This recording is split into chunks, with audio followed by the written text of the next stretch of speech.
شان سنو، نبی ہے بولتا قرآن سنو۔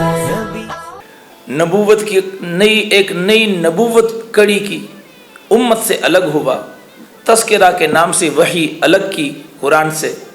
اسی طریقے پر اصحاب احمد کے نام سے باقاعدہ ایک کتاب ہے جس میں مرزا قادیانی پر ایمان لانے والوں کو صحابہ قرار دیا ہے اور ان کے ساتھ رضی اللہ عنہ لکھا گیا ہے۔ اسی طریقے پر مرزا قادیانی کی بیوی نصرت جہاں بیگم کو ام المؤمنین قرار دیا گیا ہے۔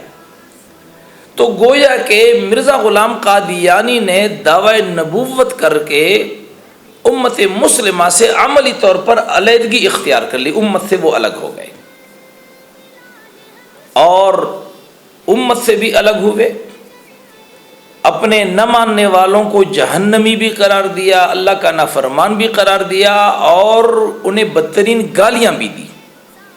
یہ میرے پاس کتاب ہے روحانی خزائن جلد نمبر 5، اس کے صفحہ نمبر 547 پر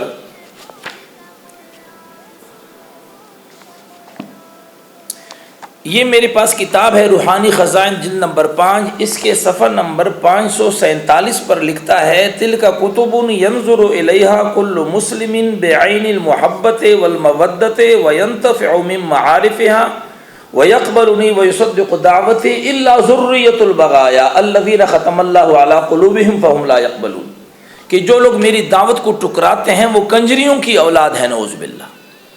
باقاعدہ امت مسلمہ کو گالی دی۔ اسی طریقے پر مرزا قادیانی نے اپنے مخالفین کے بارے میں لکھا ہے کہ ان الاعداء صاروا خنازیر الفلا، کہ میرے دشمن بیابانوں کے خنزیر ہوئے اور ان کی بیویاں کتیوں سے بڑھ گئی ہیں۔ اس قسم کی گالیاں دی امت مسلمہ کو۔ میرے دوست اور بھائیوں، برادر منصور صاحب، آپ نے جو سوال کیا، تو جب یہ نبوت کا دعویٰ کر کے امت سے عملی طور پر انہوں نے علیحدگی اختیار کی، اپنے لیے ایک وحی کو بھی تراشا، تذکرہ کے نام سے کتاب بھی پیش کی کہ یہ میری وحی ہے، اس کے ٹائٹل میں لکھا ہوا ہے وحی مقدس، اپنے لیے صحابہ بھی انہوں نے تلاش کیے، مرزا قادیانی کی بیوی کو ام المؤمنین بھی قرار دیا گیا، تو اب امت مسلمہ سے ان کا کیا تعلق رہا، اور گالیاں بھی دی امت مسلمہ کو۔ ایک بات یہاں پر میں آپ کی خدمت میں پیش کرنا چاہوں گا، اور وہ یہ ہے کہ دیکھیے موسیٰ علیہ السلام اللہ کے ایک نبی گزرے ہیں، اللہ نے ان پر کتاب نازل فرمائی تورات۔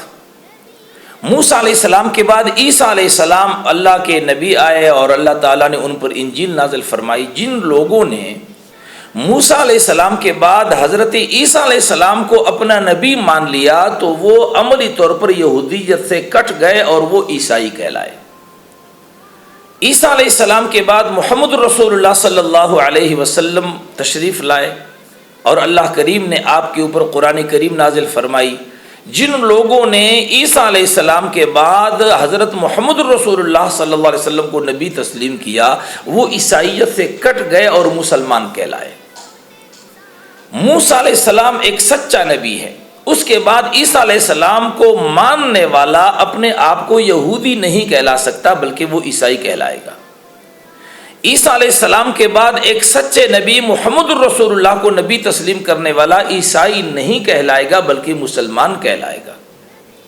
یعنی جب نبی آتا ہے تو اس پر ایمان لانے والوں کا مذہب بھی تبدیل ہو جاتا ہے اور ان پر ایمان لانے والوں کا نام بھی تبدیل ہو جاتا ہے اور ان کی پوری شناخت تبدیل ہو جاتی ہے۔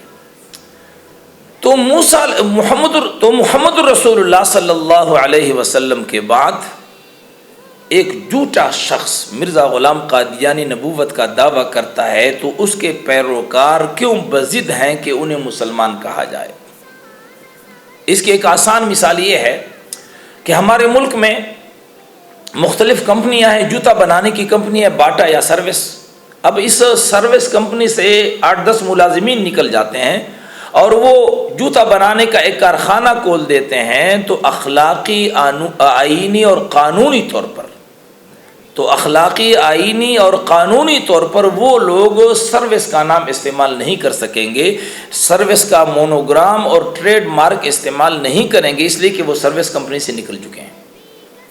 تو جو لوگ امت محمدیہ سے نکلے ہیں وہ کیوں بضد ہیں کہ انہیں مسلمان کہا جائے؟ چنانچہ مرزا غلام قادیانی نے نبوت کا دعویٰ کیا۔